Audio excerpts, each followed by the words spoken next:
Olá, boa tarde. Seminário no Conselho da Justiça Federal aborda a regulação do setor de seguros e suas particularidades jurídicas. O evento reúne integrantes do Poder Judiciário e dirigentes de companhias do setor para aprofundar as relações e nortear políticas públicas. Eu sou Rafaela Vivas e esse é um dos destaques do dia. Agora vamos aos demais. Operação Lesa Pátria. Policiais federais cumprem 28 mandados em Santa Catarina e Minas Gerais. Supremo Tribunal Federal define critérios para responsabilizar empresas jornalísticas por divulgação de acusações falsas. Exposição Cartoons contra a Violência, promovida pelo Conselho Nacional de Justiça, é lançada no Supremo Tribunal Federal.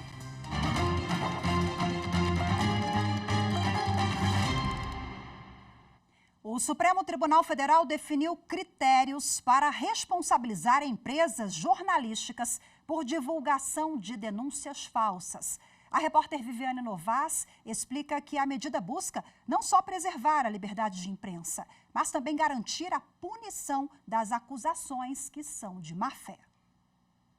A tese proposta pelo ministro Alexandre de Moraes e confirmada pelos outros ministros da Corte reafirma a plena proteção constitucional à liberdade de imprensa, desde que exercida com responsabilidade.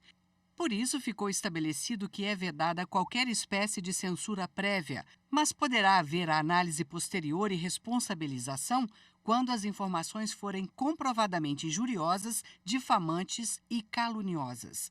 Nesse caso, o conteúdo deverá ser removido e o responsável pela divulgação poderá ser processado por eventuais danos morais e materiais. O objetivo é garantir os direitos à honra, intimidade, vida privada e à imagem, que formam a proteção constitucional à dignidade da pessoa humana. Os critérios têm repercussão geral, ou seja, devem ser observados por todos os tribunais do país.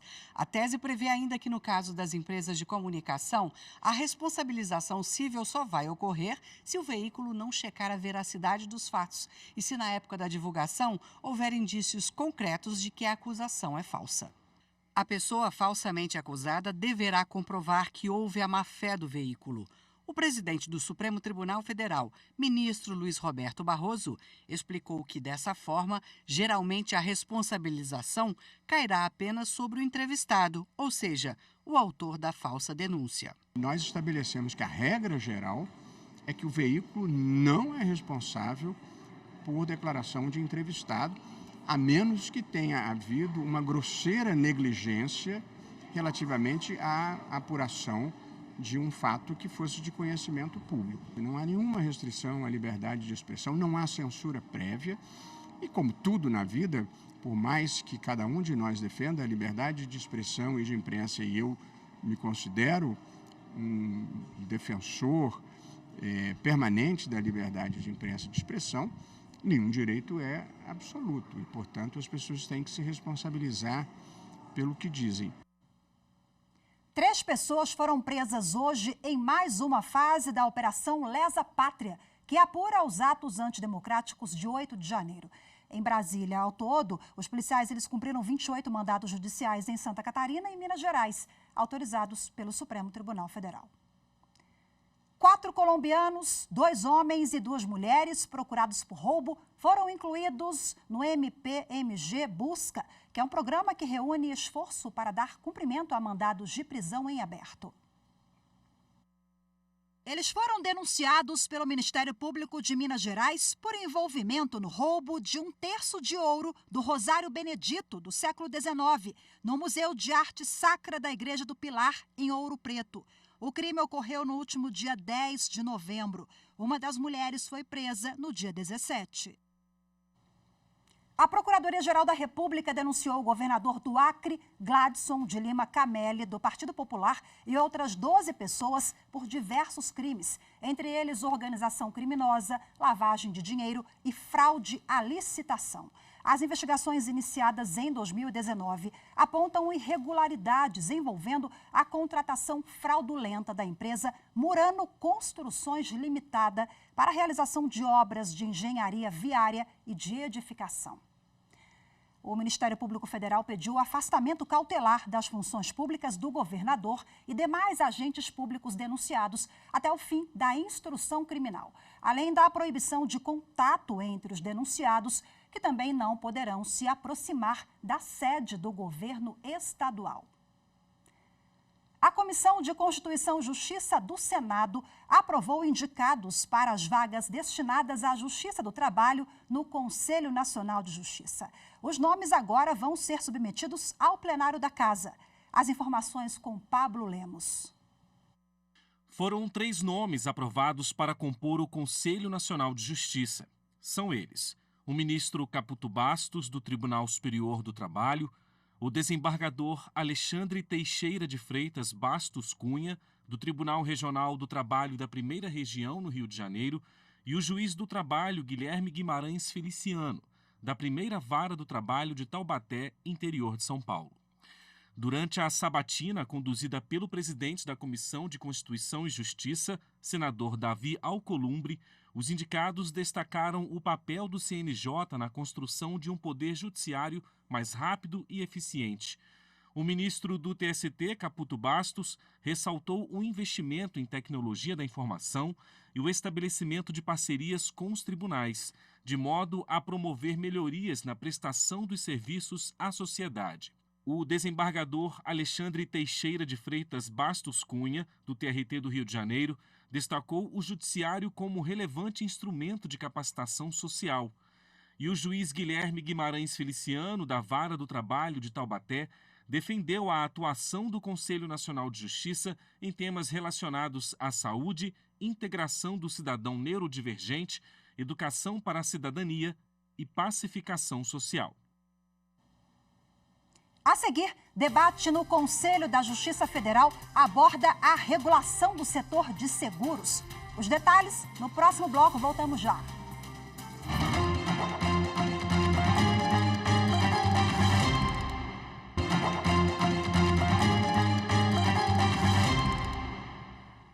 Está sendo realizado aqui em Brasília, no Conselho da Justiça Federal, o 6º Seminário Jurídico de Seguros. O evento é promovido pela Escola Nacional de Formação e Aperfeiçoamento de Magistrados, com apoio da Confederação Nacional das Seguradoras. O repórter Bruno Silveira acompanhou. Membros do Judiciário debatendo ao lado de dirigentes de companhias de seguro, saúde complementar e previdência. O diálogo promovido pela 6ª edição do Seminário Jurídico de Seguros vai aprofundar as relações e melhorar entendimentos e trabalhos, além de nortear políticas públicas e regulamentações dentro do setor de seguros, como destaca o ministro do STJ, Ricardo Vilas Boas Cueva. É através desse diálogo que há uma evolução na compreensão de parte a parte, né, de como os entendimentos são formados no Poder Judiciário e também no Poder Regulador.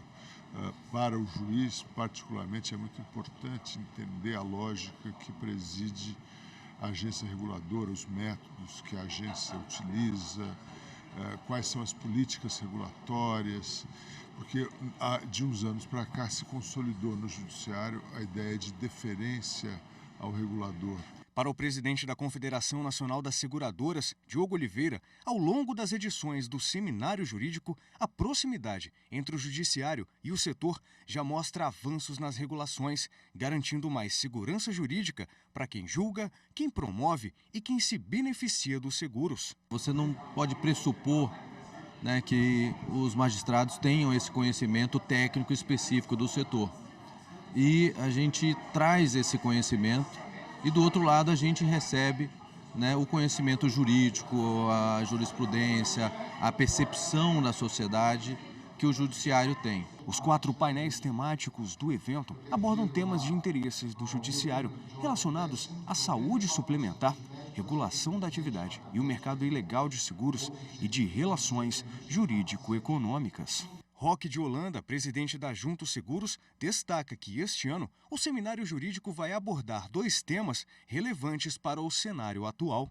O primeiro dele diz respeito à aplicação, à extensão dos efeitos jurídicos do seguro-garantia, equiparado a dinheiro para que não seja executado, a exemplo do que acontece com o dinheiro, o seguro-garantia antes do trânsito em julgado da decisão. E outro ponto fundamental é também a suspensão da exigibilidade dos créditos não tributários, ou seja, conferir ao seguro-garantia, similar ao que ocorre com o dinheiro, a possibilidade de suspender a exigibilidade dos créditos tributários. Ainda sobre o assunto, a repórter Viviane Novaes conversou com a diretora jurídica da Confederação Nacional das Seguradoras, Glauci Carvalhal. Vamos acompanhar. Qual é a importância do setor de seguros conversar com o jurídico? A importância é a gente ampliar o diálogo, né, com todos os atores que são envolvidos na operação de seguros.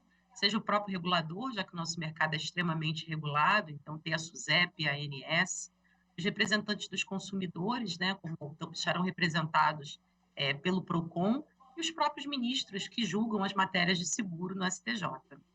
O Congresso, o pessoal da área de seguro vai passar informações, números para a Justiça?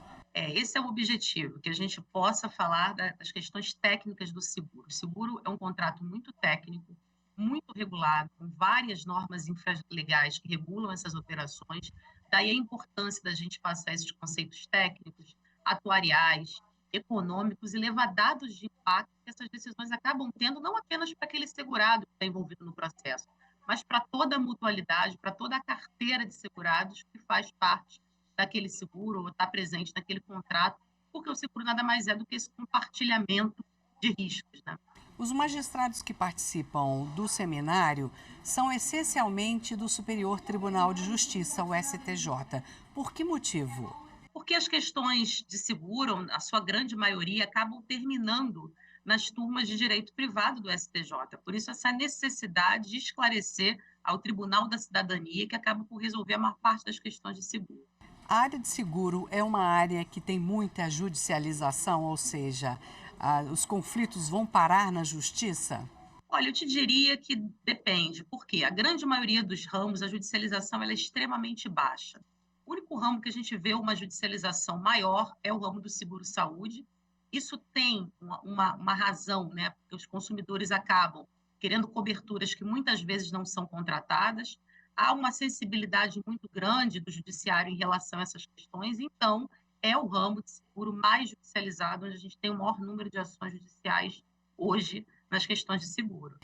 O seminário ele continua agora à tarde e um dos temas é o mercado ilegal de seguro de veículos, né? Como é que esse mercado ilegal opera no país?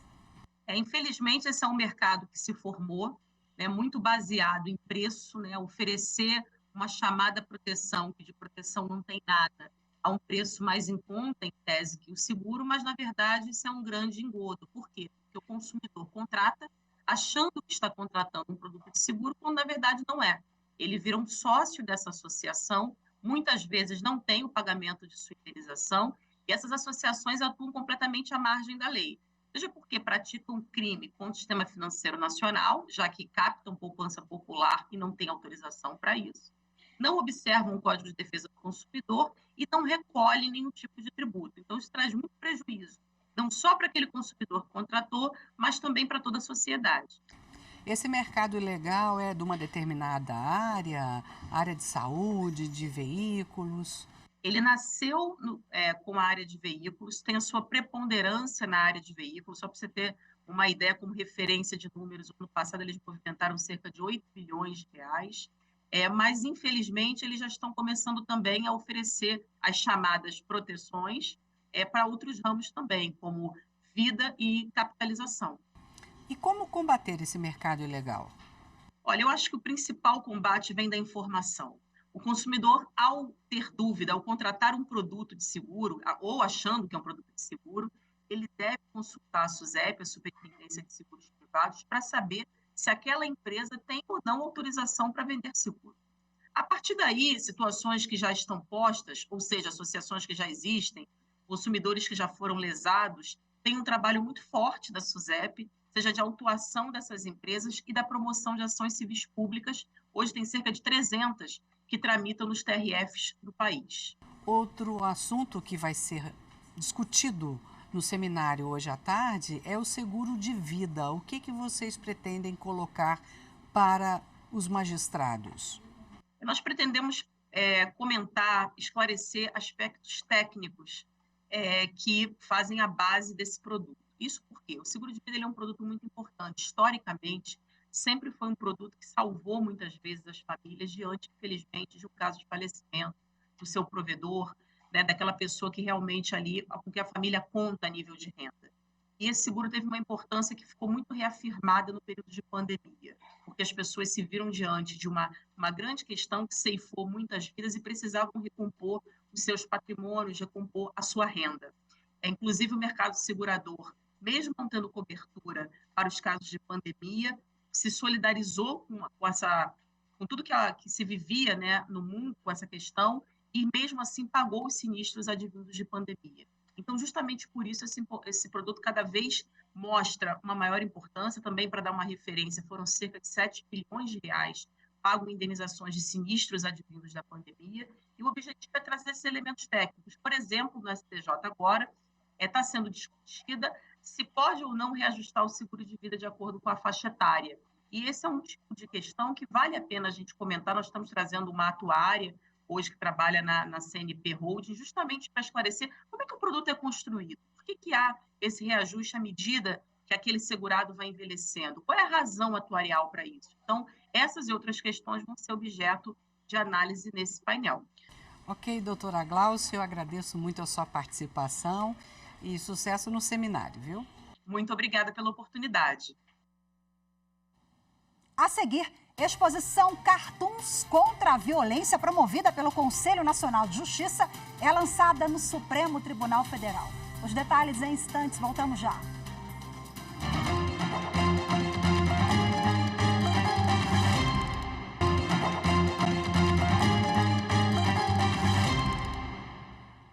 O Superior Tribunal de Justiça, por meio da Ouvidoria e do Centro de Formação e Gestão Judiciária, promoveu debate sobre a violência doméstica. Os detalhes com o repórter Rafael Porfírio. Com o X na palma da mão, a mulher ameaçada dá o alerta e quem vê o sinal chama a polícia. Esta é a campanha Sinal Vermelho. Mas no Superior Tribunal de Justiça, a campanha vai além. Não orienta apenas mulheres a saberem agir contra um ato violento ou abusivo. Também busca debater o papel do judiciário na proteção da mulher, a fim de reduzir as desigualdades sociais e de gênero. Aqui no auditório externo da Corte, o encontro para falar sobre o assunto reuniu ministros, servidores, colaboradores e estagiários. O ministro Herman Benjamin e a ministra Regina Helena Costa acompanharam o ministro Rogério Schietti Cruz, ouvidor do STJ, na abertura do evento Sinal Vermelho, Violência Doméstica e Familiar contra as Mulheres, o papel dos tribunais. O ministro Rogério Schietti Cruz destacou o trabalho de acolhimento às vítimas em ações e decisões do Poder Judiciário. Muitas vezes o que a mulher vítima de violência de gênero quer é ser acolhida, ser ouvida por uma autoridade, pelo juiz, pelo delegado de polícia, pelo promotor, né? Então eu creio que o trabalho da ouvidoria vem nessa direção de permitir que as mulheres possam ter um canal mais próximo, mais acessível para verbalizarem aquilo que as esteja incomodando. No evento foi apresentado um vídeo institucional sobre a campanha produzido pela Coordenadoria de Rádio e TV do STJ. A sensação era de morte. A gente precisa tomar uma atitude. A gota d'água para mim fazer a denúncia foi a minha filha ver. A ação que integra o programa Humaniza STJ também abordou a relevância da palavra da vítima e a presunção de vulnerabilidade na violência doméstica e familiar contra a mulher. O painel foi conduzido pela juíza auxiliar da Corregedoria Nacional de Justiça do Conselho Nacional de Justiça, Renata Gil, e pela secretária-geral do CNJ, Adriana Alves dos Santos Cruz. O CNJ tem desempenhado um papel muito relevante no enfrentamento da violência doméstica. Essa é uma das prioridades da gestão do ministro Luiz Roberto Barroso e, enfim, vamos colocar todos os esforços para que, da nossa parte, nós possamos contribuir para a redução desses números que são trágicos e inaceitáveis. A empresária e modelo Luísa Brunet foi convidada para o debate. Luísa Brunet se tornou ativista nas causas dos direitos de mulheres e meninas após sofrer violência doméstica. Ela ressalta a importância de conscientizar e sensibilizar o público masculino. E ele próprio pode promover uma violência mesmo sem perceber. Então é muito importante levar isso para que a gente possa sanar de vez essa violência estrutural através da família, do homem e da sociedade toda.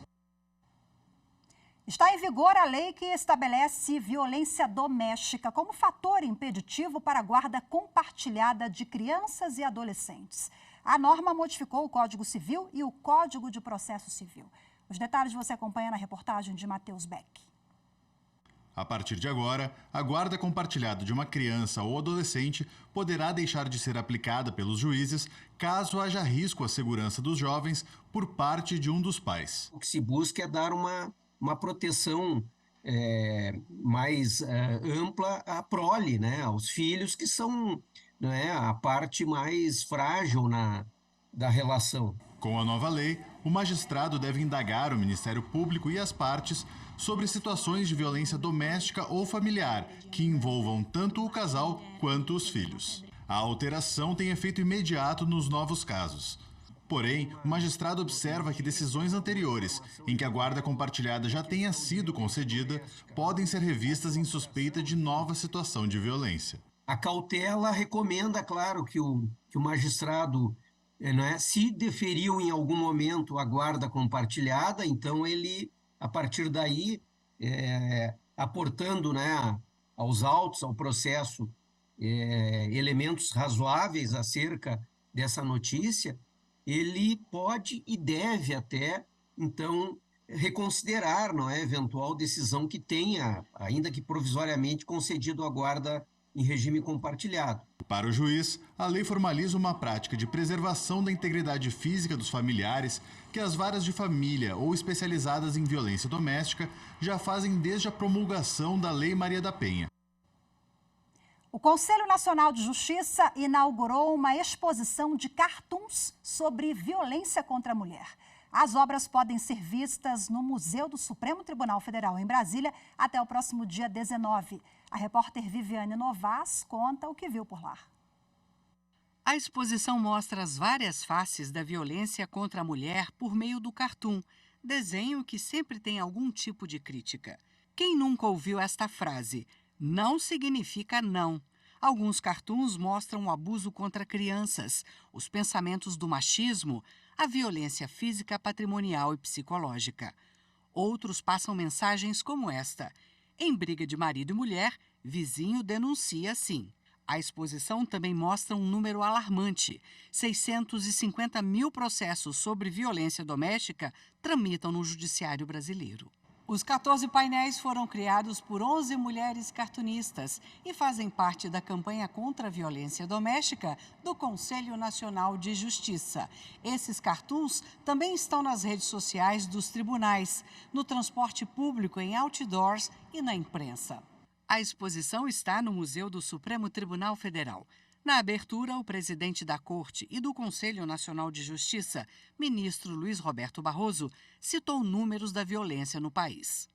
Estima-se que 1 em cada 3 mulheres com 16 anos ou mais já experimentaram a violência física ou sexual provocada por parceiros ou ex-parceiro íntimo. Esse é o problema que nós todos estamos procurando chamar a atenção e derrotar um padrão cultural que muitas vezes naturaliza coisas erradas e que são inaceitáveis no mundo contemporâneo. A juíza auxiliar do Conselho Nacional de Justiça, Luciana Rocha, lembrou que o cartoon tem grande alcance social. Foi exatamente utilizar a arte para chamar a atenção de toda a sociedade para a grave violação aos direitos humanos das mulheres, que é a violência contra a mulher.